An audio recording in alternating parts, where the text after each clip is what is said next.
میں تھوڑا سا اس لیے کنیکٹ کرنا چاہ رہا ہوں کہ سیاسی لڑائی پاکستان کے اندر ہم نے تاریخ کے اندر دیکھی ہے کہ ہوتی رہی، جس میں آپ کو حوالہ دیا کہ مختلف اوقات کے اندر شدید ترین لڑائیاں ہوئی ہیں، اور جب سیاستدان آپس میں بات نہیں کرتے تو پھر معاملات خراب رہتے ہیں. تو یہ چوہدری صاحب، یہ سیاسی لڑائی آپ مستقبل قریب کے اندر اس کو ختم ہوتا ہوا دیکھ رہے ہیں کہ نہیں؟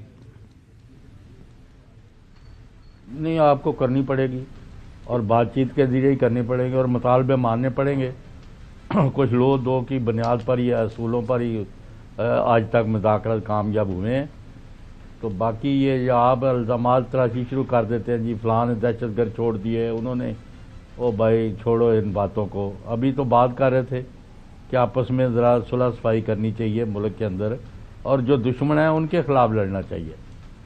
تو ذرا مہربانی کریں، تھوڑا آپ خاور صاحب تھوڑا ان چیزوں کا لحاظ رکھیں.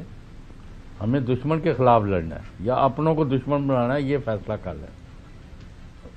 اور دوسرا یہ ہے کہ بات چیت، میں نے پہلے بھی بڑی دفعہ کہا ہے کہ بات چیت ہو چکی ہے، کہیں ایک نقطے پر کام رکا ہوا ہے، کسی دو نقطے پر رکا ہوا ہے، کسی جگہ زیادہ کسی کا کم، لیکن بات چیت مسلسل چل رہی ہے. اس کا آؤٹ کم کیا ہوگا، یہ جنوری کے تیسرے چوتھے ہفتے کا انتظار کرنا ہے یا آج آپس میں ہی بات چیت کر کے ختم کرنا ہے. ناظرین، ظاہر ہے جو مذاکرات پہلے جو موجودہ حکمران ہیں یہ مذاکرات کی دعوت دیتے تھے، وہ کیا کہا کرتے تھے آپ کے سامنے رکھتے ہیں. مساق مفاہمت کی بھی میں ان کو دعوت دیتا ہوں، آئیں مل بیٹھے، جتنا شور مچا لیں، جب ٹھنڈے ہو کر بیٹھیں تو ٹھنڈے دماغ اور دل سے سوچیں کہ کیا میں یہ بات غلط کر رہا ہوں. آج پھر کہتا ہوں، آئیں بیٹھ کے بات کریں اور بیٹھ کے معاملات کو طے کریں، بیٹھ کے بات کریں، اس کے علاوہ کوئی چارہ کار نہیں. آج بھی اس قضیے کو حل کرنے والے جو ہے بڑے تین فریق ہی ہیں. وہ میاں نواز شریف ہے، آصف زرداری صاحب ہے، وہ عمران خان صاحب ہے. یہ تین حقیقتیں ہیں، یہ آپس میں بیٹھیں تو یہ ملک اس بحران سے کیا میاں نواز شریف ان تین حقیقتوں کو تسلیم کرے گا؟ میاں نواز شریف بیٹھنے کو تیار ہوگا. خدا کی قسم، باقی جتنے لوگ میاں نواز شریف سے لے کے آپ جہاں تک بھی آپ آ جائیں، مولانا فضل الرحمان صاحب ہیں، آصف علی زرداری صاحب ہیں، اختر مینگل صاحب ہیں، باقی سارے سب لوگ بیٹھنے کو تیار ہیں، لیکن وہ نہیں ہے.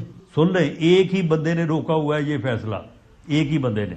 میں تو یہ کہتا ہوں کہ مابین فریقین اور مابین political parties, political leadership dialogue ہونا چاہیے. یہ چیزیں ساری بیٹھ کے حل کرنے والی ہیں، اس کے لیے ایک جامع حکمت عملی کی ضرورت ہے. پھر ہمیں میرے خیال میں رویے بھی تبدیل کرنے ہیں سب کو، اور اس کے لیے بیٹھیں، کام کریں. سیاست میں ہمیشہ مسئلے کا حل ڈائلاگز کے ذریعے ہوتا ہے. پیپلز پارٹی سب جماعتوں سے اور سب اداروں سے بات کر سکتی ہے. آصف علی زرداری صاحب کو جب یہ مینڈیٹ ملے گا، یہ 5 دن میں ختم ہو جائے گا. پاکستان کی تعمیر کے لیے ہمارے ساتھ کیوں نہیں بیٹھتے؟ ہمارے ساتھ بھی بیٹھیں، اس سیاسی پولرائزیشن کو ختم کر دیں. ہمارے ساتھ بیٹھیں، ہمارے ساتھ کیوں نہیں بیٹھتے؟ اس وقت جو ہے پاکستان تحریک انصاف والے نہیں بیٹھ رہے تھے، وہ کہہ رہے تھے کہ ہم نے آپ کے ساتھ نہیں بیٹھنا. آج کل پاکستان تحریک انصاف والے مذاکرات کی بات کر رہے ہیں. وزیر اعظم عمران خان صاحب نے ایک نیگوشیشن کمیٹی بنائی ہے، کھلے دل کے ساتھ جو بھی نیگوشیٹ کرنا چاہے ہم لوگ ضرور کریں گے. عمران خان صاحب نے سٹیپ یہ لیا تھا کہ آپ جا کے بات کیجئے، اگر کوئی راستہ نکلتا ہے تو نکال لیجئے. وہ انسان ہوں یا فرشتے ہوں یا جو بھی، ہم لوگ مذاکرات کے لیے تیار ہیں انشاءاللہ. آئیں جی، آپ ہمارے بھائی ہیں، سیاسی اختلافات ضرور ہوں گے، ہونے بھی چاہیے، یہ ذاتی دشمنی نہیں بنانی چاہیے. بس بہت ہو گیا. That year is put a stop to everything. اور آگے بہتری کی طرف بڑھے. جس کے پاس اختیار ہے بات کرنے کا، ہم بات کریں گے. Any concerned quarter who can deliver. If you can't deliver, why would I talk to you? It's common sense. دیکھیں، مذاکرات ہم ہر ایک کے ساتھ کرنے کو تیار ہیں. جو کوئی بھی آئین اور قانون کی بالادستی کے لیے ہمارے ساتھ کھڑا ہونا چاہتا ہے، ہمارے ساتھ بات کرنا چاہتا ہے، ہم اس کے ساتھ کھڑے بھی ہوں گے، اس کے ساتھ بات بھی کریں گے. حکومت یہی مذاکرات کھیلتی تھی پر ٹی وی ٹاک شو کے اوپر، لیکن جب سیریس فیصلہ کیا عمران خان نے تو اس کے بعد ہم نے دیکھا کہ حکومت بیک فٹ پہ چلی گئی. ہم نے اپنا پوائنٹ ایجنڈا دیا ہے، لیکن حکومت کے ابھی کوئی رسپانس نہیں آیا ہے. آپ کا رابطہ ہوا ہے؟ اپوزیشن لیڈر کے کوئی نہیں، کسی کے ساتھ نہیں ہوا. نقوی صاحب، آپ کے پاس خبر کیا ہے؟ حکومت کیوں اب ٹھنڈی ہو گئی ہے؟ اسلام آباد کے اندر ویسے ٹھنڈ تو بہت زیادہ ہے، آپ کو پتہ ہے رات کو ٹمپریچر مائنس میں چلا جاتا ہے، بہت ٹھنڈ پڑ رہی ہے. پتہ نہیں کہاں سے یہ ٹھنڈ آ گئی ہے. مجھے لگتا ہے کہ اس کا اثر جو ہے نا ہمارے خاص طور پر اقتدار کے ایوانوں میں جو لوگ بیٹھے ہوئے ان کے اوپر بھی پڑ گیا. وہ بھی ٹھنڈے ہو گئے، آرام سے بیٹھ گئے. انہیں کہتے ذرا سردیاں گزر جائیں تو اس کے بعد کوئی موسم بہتر ہوگا, تھوڑی سی گرماہٹ آئے گی تو پھر کچھ بات کریں گے. کیوں نہیں بات آگے بڑھ رہی؟ دیکھیں حکومت مذاکرات کرنا چاہتی ہے اور کرے گی, دوسری طرف رویہ دیکھنا ہوگا. اب مسلسل آپ کو بیانات بات مذاکرات کی تحریک انصاف کر رہی ہے, اس میں کوئی شک نہیں ہے, ان کے جو بڑے لیڈرز ہیں وہ کر رہے ہیں, لیکن ابھی یہ علی امین صاحب کا ہی بیان ریکارڈ میں موجود ہے جو انہوں نے 2-3 دن پہلے دوبارہ ریاست کو وہی دھمکی دی کہ اب ہم آئیں گے تو اب پرامن نہیں ہوں گے. اس طرح اور بھی لوگ ہیں جو اس طرح کی باتیں کر رہے ہیں, تو یہ رویہ بھی اپنے اندر سے نکالنا ہوگا اگر آپ واقعی مذاکرات میں سنجیدہ ہیں. ایک مثال دینا چاہتا ہوں, نظریاتی اختلاف کی یا جنگی اختلاف کی. دنیا کی جو 2 سب سے بڑی طاقتیں تھیں نا, وہ ایران اور سعودی عرب تھی, اور پھر ہم نے دیکھا کہ کیا ہوا پچھلے دنوں, ایران اور سعودی عرب میں دوستی ہو گئی, دونوں ایک ساتھ بیٹھ گئے. تو یہ تو ہم جب پاکستان کی بات کرتے ہیں یا پاکستان کی سیاسی جماعتوں کی بات کرتے ہیں, یہ تو بہت ہی, آپ کا تو اپنا ہی ملک ہے, آپ اپنے ہی ملک کو آگے بڑھانے کی بات کرتے ہیں نا, تو آپ کم از کم ایک اس بات پہ تو متفق ہیں کہ آپ دونوں کا کامن ایجنڈا پاکستان کی ترقی ہے. اگر آپ دونوں کا کامن ایجنڈا پاکستان کی ترقی ہے اور آپ اس پہ بات کرتے ہیں, آپ اپنی سوچ اس طرح سے واضح کرتے ہیں, تو باقی چھوٹی چھوٹی باتوں کو بھلا دیں, بیٹھ جائیں ساتھ, آگے بڑھ جائیں. پھر آپ کہتے ہیں کہ نہیں آپ کے پاس تو کوئی اتھارٹی نہیں ہے, آپ بن جائیں طاقت ان کی, وہ اتھارٹی بھی اپنی پر دکھا دیں گے آپ کو. جب تک آپ ان کی طاقت نہیں بنیں گے وہ اتھارٹی کہاں سے دکھائیں گے؟ آپ آئیں, تمام سیاسی جماعتیں ایک ساتھ بیٹھ جائیں, بات کریں, مذاکرات کریں, پاکستان کو آگے لے کر جائیں. کسی بھی اختلاف کا آخری حل ٹیبل پہ بیٹھ کے بات کرنا ہوتی ہے, کسی بھی جنگ کا آخری حل. بالکل صحیح ہے, صحیح ہے. نقوی صاحب آپ کیوں ہمیں وہ دور لے کے جاتے ہیں؟ جمعہ 8 دن ہے, پاکستان مسلم لیگ نون اور پیپلز پارٹی والے, دور کی بات نہیں ہے, 3-4 سال پہلے جس طرح کے بیانات ایک دوسرے کے خلاف دیتے تھے, اس سے بھی لیٹسٹ یہ ہے کہ مولانا فضل الرحمان صاحب اور بانی P T I Tehreek Insaf کے درمیان جس انداز سے وہ بیان ہم دیکھ رہے تھے, جو اسٹیٹمنٹس ایکسچینج ہوتے تھے, بیان بازی ہوتی تھی ایک دوسرے کے خلاف, تو وہ بھی ایک ٹیبل پہ بیٹھ کے, تو یہ تو دس ناٹ اے ایشو یہی ہے کہ اب کون کب آگے بڑھے گا. حکومت کیوں اب آرام سے بیٹھی ہوئی ہے؟ ان کے جو چند ایک بیانات ہیں وہ آپ کے سامنے رکھتے ہیں. پہلے وہ یہ سرٹیفکیٹ جاری کریں کہ آیا ہم اب بھی چور ہیں یا نہیں ہیں, یا انہوں نے اپنے نقطۂ نظر بدل لیا ہے کہ چوروں سے ہاتھ ملانے میں کوئی حرج نہیں ہے. The question is who will actually guarantee for them? اگر کہا جائے کہ بات چیت کا آغاز ہو گیا ہے, نیگوسیشن شروع ہو گئی ہیں, اور وہ جو کمیٹی بنائی تھی وہ فعال ہو گئی ہے, تو اس میں حقیقت نہیں ہے. گزارش یہ ہے, یہ بات چیت جھانسا ہے بھی, کارڈ تسی کھیل لو ایک باری, اس تو بعد ویکھ لیں. ناظرین, جو خبر دینے والے ہیں اصل سینیٹر بارڈر صاحب, انہوں نے آج ایک ٹویٹ کیا ہے, وہ آپ کے سامنے رکھتے ہیں, پھر میں حسن سے پوچھوں گا کہ کیا یہ بات اسی طرح ہے. جیسے میں نے کوشش کی ویسے امید ہے کہ آنے والے دنوں میں وزیر اعظم اور بلاول صاحب کی ملاقات, مولانا صاحب کے مسئلے کا حل, ایم کیو ایم اور بات کی نمائندگی اور پی ٹی آئی سے بات چیت سمیت جمہوری معاملات کو جمہوری طریقے سے ہی سر انجام دیا جائے گا. یہی طریقہ ہے بات چیت سے آگے چلنے کا. امید کرتا ہوں کہ میری کوششیں رائے گاہ نہیں جائیں گی اور سیاسی جماعتیں ذمہ داری کا مظاہرہ کریں گی, اور انشاءاللہ میں یہ سب ہوتا ہوا بہت جلد دیکھ رہا ہوں. سب سے پہلے پاکستان, سیاسی معاملات بعد میں, اس کے لیے اپنا کردار ادا کر رہا ہوں اور کرتا رہوں گا. خبر کیا ہے حسن یوب؟ یہ جو بات کر رہے ہیں یہ تو مطلب ایک خواہش کا اظہار ہے, جو کہ میری بھی خواہش نہیں, ہر ایک کی خواہش ہونی چاہیے نا جی. دیکھیں, سیاسی قیادت جو ہے وہ ملک کی, وہ بیٹھ جائے اور بیٹھ کر اپنے مسائل کا حل تلاش کر لے, اس سے آئیڈیل بات کیا ہو سکتی ہے؟ کوئی بات ہے اس سے زیادہ آئیڈیل؟ بات تو یہ ہے کہ پرابلم کہاں ہے. پرابلم یہ ہے کہ حکومت بھی سنجیدہ ہے مذاکرات کے لیے, اور میرے خیال میں مذاکرات ہو جائیں گے.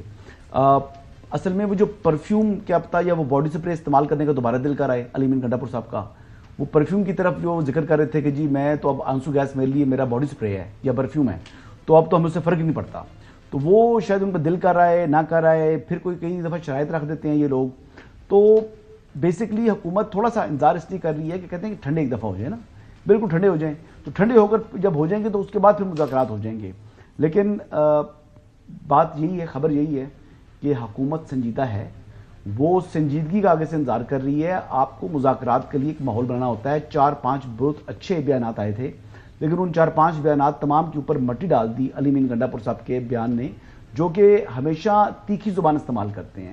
دیکھیں, آپ ایک آئینی عہدے پر بیٹھے ہوئے ہیں, آپ ملک کے ایک چیف منسٹر, ایک صوبے کے چیف منسٹر ہیں, تو آپ کو بھی ذمہ داری کا ثبوت دینا چاہیے. یار حسن آپ نے خبر دی تھی, وہ تو اپنا بندہ ہے, وہ تو ان کی مرضی کے بغیر بیان ہی نہیں دیتا, اپنے حکومت کی مرضی کے بغیر. اب کہہ رہے ہیں کہ وہ سخت بیان دے رہے ہیں. جی ان کے لیے جب پرابلمز ہوتے ہیں with in P T I, جب پرابلمز کھڑے ہو جاتے ہیں, آپ کو یاد نہیں, ان کا اپنا ہی بندہ تھا, ان کا اپنا چیف منسٹر تھا, اس کو باتھ روم نہیں جانے دے رہے تھے, اس پر اعتماد نہیں کر رہے تھے. ان کا اپنا ہی چیف منسٹر تھا, جب وہ واپس جانا چاہ رہا تھا, بشرا بیگم ساتھ بیٹھی ہوئی تھی, تو ان کو نکلنے نہیں دے رہے تھے. ان کی گاڑی پر انہی کے ورکر, پی ٹی آئی کے ورکر ڈنڈے مار رہے تھے. پھر ان کے جو گارڈز ہیں ان کو فائر کھولنا پڑا یا اس قسم کی چیز کرنی پڑی. تو یہ چیزیں ہمارے سامنے ہیں نا, تو انہوں نے بھی اپنے آپ کو کسی طریقے سے رجسٹر کرانا ہے. لیکن بہرحال ان کے بیچ میں کیا کھچڑی پک رہی ہے میں اس پر 100% بات نہیں کر سکتا, لیکن جو ان کے بیان ہیں علی امین گنڈا پور صاحب کے, وہ معاملات کو جو ٹھنڈے ہو رہے تھے, ان کو ٹھنڈے کے اوپر دوبارہ جو ہے جلدی پر تیل کا کام کرتے ہیں, تو وہ دوبارہ بھڑکا دیتے ہیں آگ کو. تو میرے خیال کے مطابق ان کو بھی دانش مندی کا ثبوت دینا چاہیے. ایک صوبے کے چیف منسٹر ہیں, ان کو ذمہ داری سے بات کرتے ہوئے ان معاملات کو ٹھنڈا کرے اور وہ خود اس میں مذاکراتی عمل کا حصہ بنے. جی بہتر بات یہ. اچھا یہ تو چلیں, امید کرتے ہیں یہ معاملات بڑے اچھے انداز سے آگے بڑھیں گے. فیصل واڈا صاحب کے حوالے سے جو ہے نقوی صاحب, آپ نے میں نے دیکھ رہا تھا کہیں پہ آپ کا کوئی بیان میں نے پڑھا سنا, یہ کیا گورنر سندھ کی تبدیلی کے حوالے سے ان کا میں نے یہ آج اخبار کے اندر بیان پڑھا محترم, جو ہے اگر ہم دکھا سکیں تو وہ انہوں نے فرمایا جو ہے اپنے ٹسوری صاحب نے, انہوں نے کہا جی جس کالج یا یونیورسٹی کے اندر جو ہے ڈاکٹر بنے ہیں نا محترم فیصل واڈا صاحب, میں نے وہاں پہ اسی کالج یونیورسٹی کے اندر جو ہے نا میں نے سرجن کا کورس کیا ہوا ہے. پی ایچ ڈی کرتے ہیں؟ نہیں سرجن کا کورس. ہاں انہوں نے کہا میں وہاں سے میں نے سرجن کے اندر سرجن ہوں, اور لہٰذا ڈاکٹر اور سرجن کے درمیان بڑا فرق ہے. تو خبر کیا ہے, آپ کے پاس کیا خبر ہے, مطلب کون کب تبدیل ہو رہا ہے, کیسے تبدیل ہو رہا ہے, کس کی خواہش ہے, کون اپنی خواہش کو جو اب سرجری آخر میں کرنی کس نے ہے, ڈاکٹر یا سرجن؟ دیکھیں جب سرجری ہوتی ہے نا کہیں پہ بھی, تو اس کے لیے پھر خون کی بھی ضرورت ہوتی ہے نا, آپ کو ایڈوانس میں خون جمع کر کے رکھنا پڑتا ہے. تو جو خون دینے والے ہیں وہ خون نہیں دیں گے, اس لیے کوئی سرجری نہیں ہونی, کوئی گورنر تبدیل نہیں ہونا, اور یہ ساری باتیں ایسی چلتی رہیں گی. اس کے اندر آپ کو کوئی خبر نہیں ہے ایسے خام؟ نہیں کوئی خبر, کیونکہ فیصل واڈا صاحب نے وہ ہمارے ہی ایک ٹیلی ویژن ہمارے ایئر وے کے اندر انہوں نے کہا کہ جی میں آپ کو بتا رہا ہوں کہ ایک گورنر چینج ہو رہا ہے. انہوں نے کہا جی وہ ایک گورنر نہیں وہ نام نہیں لیا, لیکن وہ ٹسوری صاحب نے اپنے اوپر بات لے لی, شاید ان کو تھوڑا, لیکن ایم کیو والے کہہ رہے ہیں جی دھیان سے آپ ساڑھے گورنر کی طرف آپ نظر مت جڑائیے گا. اچھا چوہدری صاحب میں اسی کو آپ ملاتے ہوئے آپ کے پاس آتا ہوں. لاہور سے بڑی ایک گرما گرم خبر آج کل چل رہی ہے کہ میرے جو تاحیات قائد ہیں جن کا وہ مفرل اور حسن ایوب, میں بتایا نا ایک ہی دکان سے لندن سے کہیں لیتے ہیں, تو مجھے یہ بتائیے گا کہ ان کی خاموشی کے پیچھے کیا راز ہے, کہ کچھ لوگ جو ان کے قریب ہیں وہ یہ اب خبر دے رہے ہیں کہ محترم نواز شریف صاحب کوئی بہت بڑا فیصلہ کرنے جا رہے ہیں, وہ اپنی پارٹی کی سیاست کے حوالے سے, اپنی پارٹی کو انہوں نے ایک ظاہر ہے ایکٹیو کرنا ہے آن گراؤنڈ, وہ سمجھتے ہیں کہ اس کو ایکٹیو کرنے کی ضرورت ہے. اب 8-10 مہینے ہو گئے ہیں, پارٹی کی صدارت بھی انہوں نے سنبھال لی ہے. تو چوہدری صاحب کس دن گھومتے پھرتے رائے ونڈ چکر لگائیں, کیا ہو گیا, آپ بھول ہی گئے رائے ونڈ کے راستے, اب سڑکیں چھڑکیں اچھی ہیں اس سائڈ کی چوہدری صاحب؟ نہیں میرا نہیں خیال ان کے پاس کوئی انیشیٹو رہ گیا. آدھا انیشیٹو شہباز شریف صاحب کے پاس ہے, آدھا ان کی بیٹی کے پاس ہے, تو ان کے پاس کیا جو, اور ان کو جو بھی وہ کہتے ہیں وہ الٹ کرتے ہیں. ان کو بڑا وہم رہ گیا ہے کہ میں ابھی بھی یاد قائد ہوں اور میری وجہ سے پارٹی اور حکومت چل رہی ہے. وہ شہباز شریف صاحب کہتے ہیں جی ہم نے تو خود سیاسی طور پر اپنا گیم چلا کے, اپنی گوٹیاں ملا کے کھیڑ کے تے اپنے آپ نو اقتدار دوایا ہے.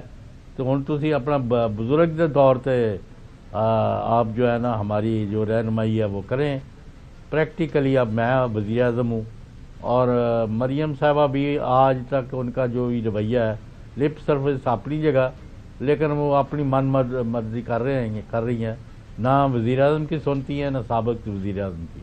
انہوں نے اپنا ایک گروپ بنایا, اسی کے ذریعے آپریٹ کر رہی ہیں, اور وہ ان کا جو زیادہ تر رویہ ہے وہ غیر سیاسی نظر آتا ہے. لاہور میں بیٹھ کے کوئی ان کے اوپر کانفیڈنس جو ہے نا وہ نہیں بڑھ رہا, نہ پارٹی کا اور نہ حکومتی اداروں کا. ناظرین بریک در جاتے ہیں, بریک کے بعد میں حسن سے جانوں گا کہ یہ جو پی ایم ایل این کی خبر ہے اس کے اندر کوئی صداقت ہے یا بس ہوا کے اندر یہ ساری چیزیں چل رہی ہیں. اس کے ساتھ ساتھ حکومت کے جو مذاکرات چل رہے ہیں مولانا صاحب کے ساتھ, کیونکہ میری پہلے دن سے یہی رائے رہی ہے کہ مولانا صاحب بالکل جائیں گے انہی کے ساتھ جن کے ساتھ وہ ہمیشہ جاتے ہیں، اور وہ لوگ جو ٹاپ آف دا ہل بیٹھے ہوتے ہیں، مطلب جو بھی حکومت کے اندر پارٹی ہوتی ہے، ان کے ساتھ ان کے معاملات بن جاتے ہیں۔ دیکھتے ہیں کہ اب کی بار کیا ہوتا ہے، جانیں گے اپنے پینلسٹ سے بھی آفٹر دا بریک۔ ناظرین، ایک خبر جس کے اوپر میری اور حسن ایوب کی جو رائے ہمیشہ ایک وہ مطلب ہم جو اکٹھی رہی ہے، وہ یہ ہے کہ مولانا صاحب جو ہے وہ 26ویں آئینی ترمیم کا معاملہ ہو تو میرا بھی یہ خیال تھا وہ ساتھ ہی جائیں گے حکومت کے۔ اب یہ جو معاملہ ہے اس میں میری رائے ہے کہ کل جوائنٹ سیٹنگ ہونے جا رہی ہے، وہ معاملہ طے ہو جائیں گے، کوئی بڑا ایشو نہیں ہے یہ مدارس کی رجسٹریشن کے حوالے سے۔ مولانا صاحب بھی ظاہر ہے سیاست کے اندر بیانات دینے ہوتے ہیں، اپنے کارکنان کو بھی اپنے انرجائز کرنا ہوتا ہے کہ ہم یہ کر دیں گے وہ کر دیں گے، لیکن at the end of day اس دن بھی دیکھا رات کیا ارلی مارننگ میں پھر جا کے ووٹ انہوں نے دے دیا۔ ایک تو حضرت یہ آپ کی نظر سے بھی یہ خبر گزری ہوگی کہ قائد جو ہیں غیر معمولی طور پر جو ہے نا خاموش ہیں، کوئی بیان نہیں دے رہے، کوئی میٹنگ نہیں۔ آج ٹویٹ ہے ان کا، کن کا؟ میاں نواز شریف صاحب کا آج ٹویٹ تھا سیگل فاروق صاحب کی وفات کے اوپر، انہوں نے تعزیت کی ہے اور انہوں نے کہا کہ بڑا افسوس ہوا ہے مجھے۔ نہیں یہ تو کوئی سیاسی بیان تھوڑا ہی ہے، مطلب اپنے ورکر کے لیے کیا نا، انہوں نے ان کے ورکر نہیں ہیں۔ سیگل فاروق صاحب ان کا انتقال ہوا ہے، فارمر انفارمیشن سیکرٹری ہیں ان کے، اس کے علاوہ صحافی بھی رہے ہیں۔